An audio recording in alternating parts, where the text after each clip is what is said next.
and radio talk show host too. Yes, I am. And pardon me, but maybe I'm not equal to your footing, but I am not a veteran like you. Yeah, okay. Well, you've got a great show over there, and you're reaching a worldwide audience, so you can't beat that. Yeah. We also have a print magazine. Well, okay. Our broadcast. Wonderful. We've been doing it for almost 4 decades now. When I was still a baby. I see. Yeah. Okay, Charles. Where are you from? Boston. All right, a great city, Boston. It's Boston. Oh yeah, and I see the Sears Tower in the background. So you're in Chicago. Yes, and I'm from Chicago. Notorious Chicago. Yes. Yes. Okay. How do you pronounce your name? Moscowitz, like Moscow. Moscowitz. Yep. Moscowitz. Or Witz with a silent. Is B, right? Well, no, it's actually a silent W. It's Witz, Moscowitz. Oh, Moscowitz. Yes. Moscowitz. All right, interesting. Silent W. Well, what descent is that? Jewish. Okay. All right, very good to know. Okay, Charles. We are going to start soon. 5, 4, 3, 2, action. Magandang hapon po sa inyo lahat and welcome to Veronica's segment of this show today. My very interesting guest is from Boston, and he is the author of this very interesting book. I really would like to read this book, Satanic Conspiracy. And he is a very popular and famous talk show host, a veteran at that. Okay, for many years, huh? Thank you very much. Yes. Welcome, Mr. Charles Moscowitz. Thank you very much. Yes, you pronounce it right, and it's a privilege to be on with you. Thank you. All right, Charles. Okay, you wrote this book, Satanic Conspiracy. Indeed. Very, very interesting title. And as a matter of fact, I've read quite a few stories about this kind of story. Okay. And is this book some kind of a religious or political book? Well, I mean, I would describe it as both. I mean, it's religious in that I prove the existence of God in using a very simple mathematical formula. And then once I do that, I then show how the satanic influence involves a denial of God. It's an attempt by human beings to overthrow God and to create an unnatural world by use of force and deception. And that it is that conspiracy that has gone on all the way back to Adam and Eve and right up till today. And the conspiracy against God and against nature, and in the broad sense, against all of us, against humanity, because it's false, is a conspiracy that has always resided in secret. It has inhabited secret societies where they conspire to use force and deception to advance their power on earth.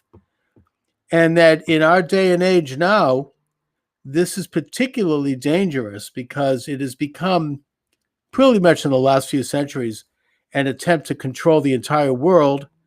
And now it's using science and technology as a means to do that, by means of artificial intelligence, computer technologies, transhumanism, and other modalities that are put in place to try to control the world without our knowing it, and to try to manipulate and manage the entire world. So we're in a very perilous time. And just like in every generation, we have to identify the satanic influence when we see it and counter it with the moral and ethical code of God, and whenever we can. Satan is God's number one enemy, right? Indeed. And well, your story really involves the evolution and the current,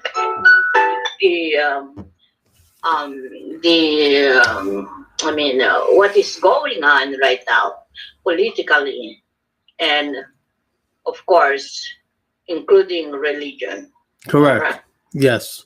Okay. And you, in your book, you talk about secret societies. I do. And were those secret societies? And I know I ran across some of the names, and have they been started actually since ancient times and Yes. up to these modern times? Oh, yeah. I mean, secret societies go all the way back to the very beginning of time. I mean, the Bible warns us about idol worship, worshiping graven images. And it does so because those are earthly created entities that are created by a secretive clique that would use them to control people through fear, through terror, through debauchery, and through immoral activity, and by trying to remove man from our natural understanding of what is good, and to control the political world in their own time. And this is why God warns us about these idol worships and these graven images. And I think that in modern times, it has become the equivalent in the form of various secret societies. And I'm not against all secret societies, right? I mean, some of them are fine, but because they're secret, we can't really know the inner workings. And they have increasingly become interconnected all over the world. And they generally are amoral, they're anti-God, and they seek to create a world order. In modern times, the main movement toward the secret control, and while leaving nation states in place, was the establishment of a secret society called the Illuminati, which was established on May 1st, 1776 in Germany. And that society, according to conventional history in Europe, was they sought to overthrow all governments, overthrow all religions, overthrow all institutions that made us independent and made us different from each other and made us sovereign, and to replace that with a perfected world order where all man would become absolute equal. And thus we would basically have to give up anything that made us unequal, like a consciousness, actually, or like religion, family, faith, property, nation sovereignty, the right to trade goods and services, all of the things that, education, everything would have to be given up, and the world would become one gigantic ant colony where we would all become automatons.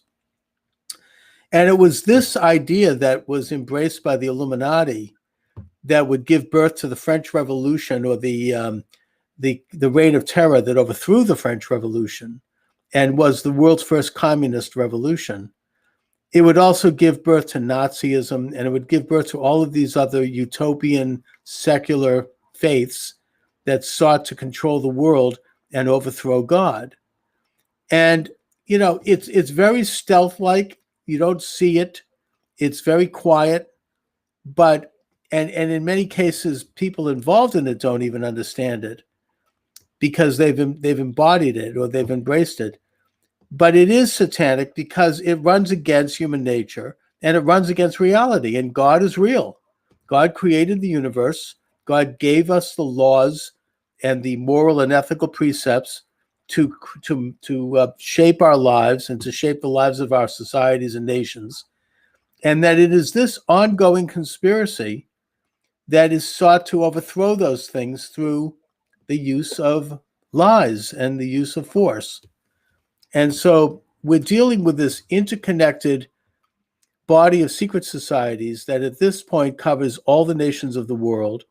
They all intersect with each other. They are formalized in the form of national security states, like the CIA and the Mossad and the MI5 and all of these groups. And they also interact with other secret groups in all areas of our life. And they're using more sophisticated technologies to develop larger blueprints for how to control the world, while leaving in place our thought that we have independence. I mean, they leave the nation states in place, but yet they control them by means of these stealth-like societies. Okay, Charles. Well, very fascinating story, but it has been going on. But don't you think? I think I always try to look at the end of the story. Don't you think God would win because he's the most omnipotent? God, of course. Right. And so, even with all the distractions and the conspiracies that we're facing, I still hope that God would be the winner.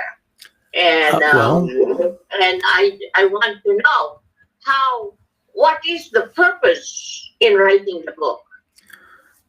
Well, first of all, I agree with you. The God view will win because the God view is true and the God view is good. And I'm optimistic, but along the way, we have to confront this conspiracy because every time it gains the upper hand, it causes holocausts and genocides and famines and man-made pandemics, which are created in laboratories so that they can kill people, and other problems that are devastating. Depressions. These things are manipulated. These things are meant to try to collectivize man, as opposed to what is natural, which is the emergence of the individual, the sovereign individual, which is a reflection of the sovereign God, and that we are created in the image of God. So, my purpose is to try to alert people to the realities of this conspiracy so that we can identify it and we can counter it by speaking truths. And when we do that, we do put it in its place because it only operates in secret. It only operates in the shadows. And yet Satan, if you take a look at how Satan is described in the Bible, is not this ugly creature with red, like fire and a horn and a tail. That's a modern conception. Satan is beautiful. Satan is alluring. Satan is the lie because Satan is wrapped in the cloaks of splendor, which is why it's hard to see when Satan and where Satan is in our society. But there are telltale signs, and we ought to wake up to those. So, okay, so how did you end your book? Are we still going to just, we're expecting some miracles or hope that, we are going to win over the secret, rich, and powerful secret societies? I think that people are waking up all over the world to the nature of this. I'm not pessimistic about that. I think that you see it in things like, the election, I would suggest, of Donald Trump. You see it in the Brexit movement in England. You see it in Hong Kong. You see it in all over the world where people are, they're standing up to this kind of globalist, amoral, internationalist conspiracy by asserting that the individual is sovereign under God, which is the American idea, and the United States recognizes this. It comes right out of the Bible, which says that men and women are created in the image of God. and that they set up nation states to protect that sovereignty, not rule them. Rights come from God and the individual, the sovereign individual, as we have a limited life. We're not gods, we're not perfect, but we are the source of the sovereignty over our own lives. And people are waking up to that. I see a lot of signs of that. I think it's a very positive movement. But the oligarchs, if you will, the internationalist, secretive, satanic apparatus is trying to control the narrative by censorship and by other means, and by creating these crises like the pandemic, for example, where now there's more and more evidence indicating that this thing was created in a laboratory in China, and that the United States had a role in helping, not the United States government, but certain agencies in the United States, including one run by or headed by Dr. Anthony Fauci, were involved in helping finance this kind of research that would create a biological weapon.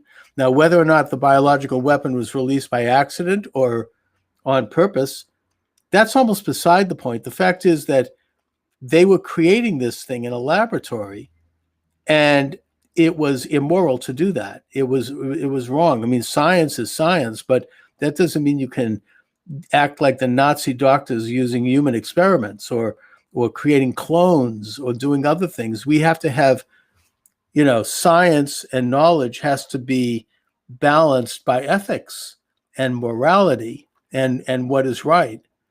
And but our internationalist establishment doesn't think in those terms. They think in terms of using these mechanisms to control the world. All right. We got your message, and it's really very interesting. Very interesting to read the book. Thank you. Me a copy. Thank you very much. Okay. I really would like to follow up and read about this story. It always intrigues me. And Charles, where can our viewers get their book? Pick up a copy. Thank you for asking, Veronica, and I really appreciate this interview. The book is available at Amazon Books, The Satanic Conspiracy. Go to, just put my name in the server. I'm the author of 20 other books as well, Charles Moscowitz, and you'll see it there. And apparently the book is taking on a lot of traction, which is really quite gratifying. Because, of course, it will create a great attraction, because it is the topic itself is really very, very interesting and ongoing thing. Indeed. Since time immemorial. Indeed. I really appreciate your appearing to our show today, Charles, and good luck to you. Thank you. So you're, are you planning to write a sequel to your book? I am. I'm in the middle of writing one right now. I'm writing a book about critical race theory, and I think that's something that's part of this sort of transhumanist agenda, that it divides us based upon such false paradigms as race. It's a very troubling program that's being implemented right now in American schools. Okay. Hello? Yes. Yes, I'm here. I thought I lost you. Okay. Charles, thank you so much. Maraming salamat. That is our thank you in our language. And can you say mabuhay? Today is our Philippine National Independence. Can you say mabuhay? Mabuhay. Mabuhay to Philippines. Right. God bless you all. All right. Thank you. And I'll talk to you later. Thank you, Veronica. Anytime. It's a great pleasure and privilege. Okay. Thank you. Thank you very much.